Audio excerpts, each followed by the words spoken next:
இன்னைக்கு தமிழக அமைச்சரவை புதிதாக உருவாக்கப்பட்டிருக்கு. அதுல 7 பட்டியலின அமைச்சர்களுக்கு பதவி பிரமாணம் செஞ்சு வச்சிருக்கு. அது ரொம்ப ஒரு வரவேற்கத்தக்க வேண்டிய ஒரு விஷயம் தான். ஏன்னா பட்டியலினத்தை சேர்ந்தவங்க இத்தனை பேரு அமைச்சரவையில இடம் பெற்றிருக்கிறதே ரொம்ப ஒரு பெரிய விஷயம். இது கண்டிப்பா நம்ம எல்லாருமே அப்ரிஷியேட் பண்ணணும். அதே மாதிரி இந்து அறநிலையத்துறைக்கு திரு ரமேஷ் அவர்களை நியமனம் பண்ணியிருக்காங்க. அந்த ஒரு விஷயம் தான் கொஞ்சம் நெருடலா இருக்கு. ஏன்னு பாத்தீங்கன்னா ரமேஷ் அவர்கள் பிராமண சமுதாயத்தை சேர்ந்தவர். கரெக்டா அவர் எப்படி கோயில் நிர்வாகத்துக்கெல்லாம் அமைச்சரா போட்டாங்கன்னு தெரியல. இந்த 7 அமைச்சர்கள் தலித் சமுதாயத்தை சேர்ந்த இந்த 7 அமைச்சர்கள்ல ஒரு அமைச்சரை இந்து அறநிலையத்துறைக்கு அமைச்சரா ஆக்கியிருக்கலாம். பட் அதை பண்ணல.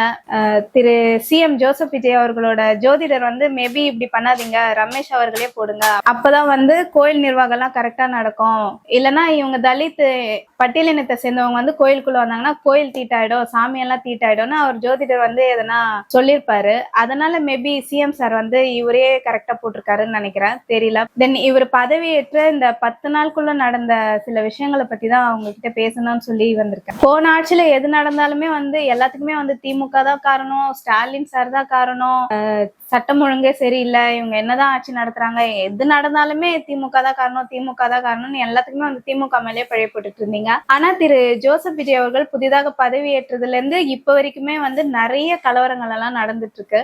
பட் அதுவுமே கொலை, கொள்ளை, ரேப்பு நிறைய இந்த மாதிரி நடந்துட்டு தான் இருக்கு. ஃபர்ஸ்ட் மே 12ஆம் தேதி அன்னைக்கு தூத்துக்குடியில ஸ்டெம்பார்க் சிமெட்டரியில ஒருத்தவங்க கழுத்தை அறுக்கப்பட்டு இறந்து கிடந்தாங்க, ஒரு இளைஞருக்கு. இது ஒரு பிரச்சனை அன்னைக்கே நடந்திருக்கு. அடுத்து மே 16ஆம் தேதி ஓமலூர் கிட்ட லவ்வருக்கு ஒரு விலை உயர்ந்த பரிசு கொடுக்கணும்னு சொல்லிட்டு ஒரு பையன் நிறைய ஆடுகள் எல்லாம் திருடி வச்சிருக்கான். அவனை கேட்டா நான் தாவேக்கா கட்சியில தான் இருக்கேன் அப்படின்னு சொல்லிட்டு அவனே வாக்குமூலம் கொடுத்துருக்கான். அந்த வீடியோ கூட நான் இணைச்சு விடுறேன். தாம்பரத்துல பாத்தீங்கன்னா 2 கானா பாடகர் சின்ன சின்ன பசங்க அவங்கள வீடு புகுந்து ஒரு கும்பல் வெட்டி படுகொலை பண்ணிருக்காங்க. பாத்தீங்கன்னா இதுவும் நம்ம தாவேக்கா ஆட்சியில தான் நடந்தேறி இருக்கு. கடந்த 16ஆம் தேதி இவ்வளவு கொடூரமான சம்பவங்கள்லாம் நடந்திருக்கு. ஆனா இதெல்லாம் பெருசா நியூஸ் மீடியா தான் போக்கஸ் பண்ண மாதிரி தெரியல. இது போன ஆட்சியில நடந்திருந்தா இதை மட்டுமே போக்கஸ் பண்ணி எல்லா நியூஸ் மீடியா சோசியல் மீடியாலாம் போட்டு இதுக்கு எல்லாமே சட்டம் ஒழுங்கு சரியில்லை, டிஎம்கே தான் காரணம், ஸ்டாலின் சார் தான் காரணம், இததான் நீங்க எல்லாம் பேசிட்டு இருப்பீங்க. ஆனா இப்பயே எல்லாருமே வாய மூடிட்டு இருக்கீங்க. அப்புறம் நம்ம கோயம்புத்தூர்ல 13 வயசு பையனை அவங்க ஃப்ரெண்ட்ஸே சின்ன பசங்க தான், அவனுங்களே கல்லால அடிச்சு அந்த பையனை இப்ப புதைச்சே இருக்கானுங்க. இந்த கொடூரமான சம்பவங்களும் இந்த தாவை காட்சியில தான் நடைபெற்று போன 18ஆம் தேதி இந்த இன்சிடென்ட் நடந்திருக்கு. இதுவும் பெரிய அளவுல இந்த மீடியாவும் போக்கஸ் பண்ணல, ஏன்னா இது டிஎம்கே ஆட்சி இல்ல, அதனால மேபி போக்கஸ் பண்ணலையா என்னன்னு தெரியல. நம்ம CM திரு ஜோசப் விஜய் அவர்கள் பிரச்சாரத்தின் போதெல்லாம் என்ன சொல்லுவாரு, இந்த பெண்களுக்கே பாதுகாப்பே கிடையாது, பெண்கள் மேல கைய வச்சாங்கன்னா என் ஆட்சியில எல்லாம் நடக்கிறத பாருங்க, என்ன பண்றேன்னு பாருங்க, பெண்களுக்கு முறையான பாதுகாப்பே கிடையாது இவங்க ஆட்சியில, அப்படி இப்படின்னெல்லாம் வீரவசனம் எல்லாம் பயங்கரமா பேசியிருந்தாரு, நம்ம எல்லாம் பார்த்திருப்போம். இந்த ஒரு 2-3 நாள் முன்னாடி புதுக்கோட்டை மாவட்டத்துல மாற்றுத்திறனாளி பெண் நைட்டு வேலைக்கு போயிட்டு ரிட்டர்ன் வீட்டுக்கு வந்திருக்காங்க. அவங்களுக்கு காதும் கேட்காது, வாய் பேசவும் முடியாது. அவங்கள ஒரு 4-5 பேர் கொண்ட கும்பல் கடத்திட்டு போய் ஒரு இடத்துல வச்சு கூட்டு பாலியல் பண்ணிருக்காங்க. பாவம் அவங்களால என்ன பண்ண முடியும் அந்த நேரத்துல?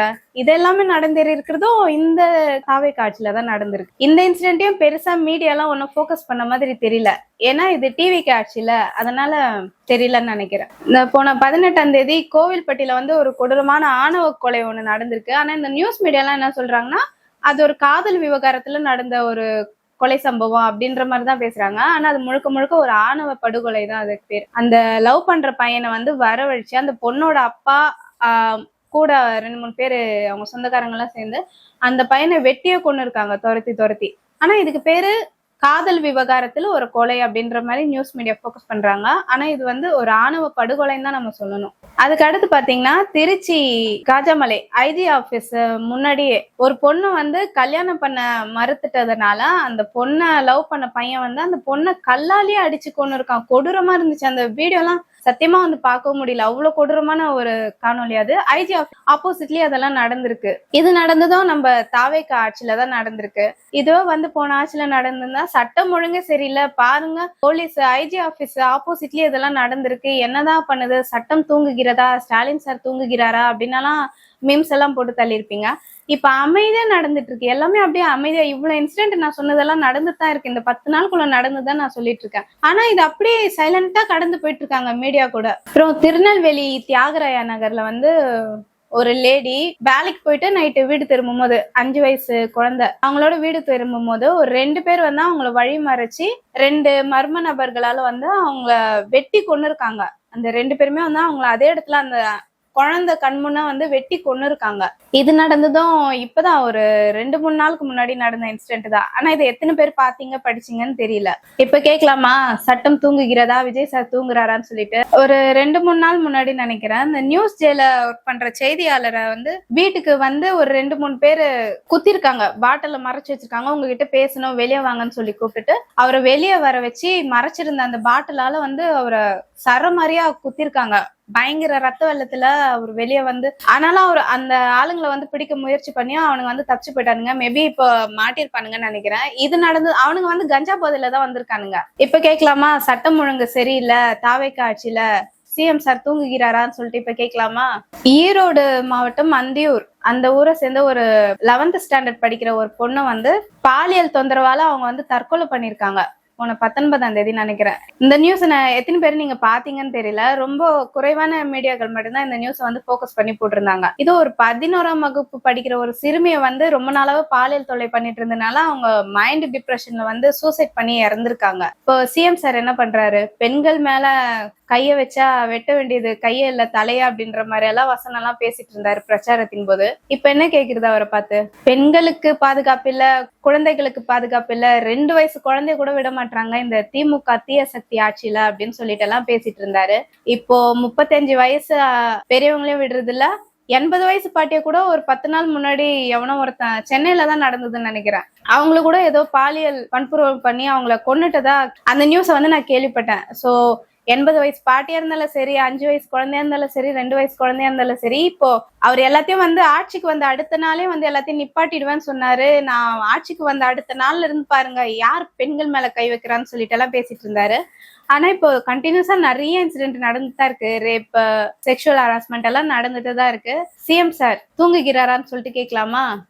திருநெல்வேலி மாவட்டத்துல ஒரு போலீஸ் ஸ்டேஷன் மேல வந்து பெட்ரோல் குண்டு வீசிருக்காங்க. போலீஸ் ஸ்டேஷன் மேலேயே வந்து பெட்ரோல் குண்டெல்லாம் வீசிருக்காங்க. போலீஸ்க்கே இங்க பாதுகாப்பு இல்ல சிஎம் சார். அப்புறம் இந்த ஓசூர் கிட்ட நேத்து ஒரு நியூஸ் நீங்க பாத்திருப்பீங்க அதிகமா, அந்த நியூஸ் நல்லா ஸ்ப்ரெட் ஆச்சு. ஓசூர் கிட்ட ஒரு பெண் போலீஸ் அதிகாரி வந்து டியூட்டியை முடிச்சுட்டு அவங்க வந்து ரிட்டர்ன் வீட்டுக்கு போயிட்டு இருக்கும் போது ரொம்ப லேட் நைட்டா இருந்திருக்கு. அப்போ ஒரு டெம்போ ஆள் வந்து வாங்க கூட்டிட்டு போய் விடுறேன் அப்படின்னு சொல்லிட்டு ஏத்திருக்கிறாரு. பட் டோர் சரியா லாக் ஆகல, இருங்க நானே வந்து லாக் பண்றேன்னு சொல்லிட்டு அப்பயே வந்து அந்த பெண் போலீஸ் அதிகாரியை வந்து பாலியல் வன்கொடுமை பண்ணிருக்காங்க. அதெல்லாம் ரொம்ப கொடுமையா இருந்தது. அவங்க வந்து அப்போ பீரியட்ஸ் டைம் சொல்லியும் வந்து அந்த ஆளு பயங்கரமா மிருக மாதிரி நடந்திருக்கான்னு சொல்லிட்டு அவங்க அவ்வளவு ஃபீல் பண்ணி நியூஸ்ல வந்து பேட்டி கொடுத்திருந்தாங்க அந்த உமன் போலீஸ். சிங்கப்பெண் படைன்னு சொல்லிட்டு நம்ம சிஎம் சார் வந்து அறிமுகப்படுத்தினாரு. அது ஆல்ரெடி திமுக ஆட்சியில வந்து இருந்த ஒரு போலீஸ் படை தான் வந்து இப்ப இருக்கிற நம்ம கரண்ட் சிஎம் சார் வந்து சிங்கப்பெண் படை, சிங்கப்பெண் பாதுகாப்பு படை அப்படின்னு சொல்லிட்டு உருவாக்கினாரு.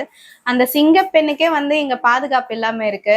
இப்போ சட்டம் ஒழுங்கு தூங்குகிறதுன்னு சொல்லிட்டு நம்ம சிஎம் சாரை பார்த்து கேட்கலாமா.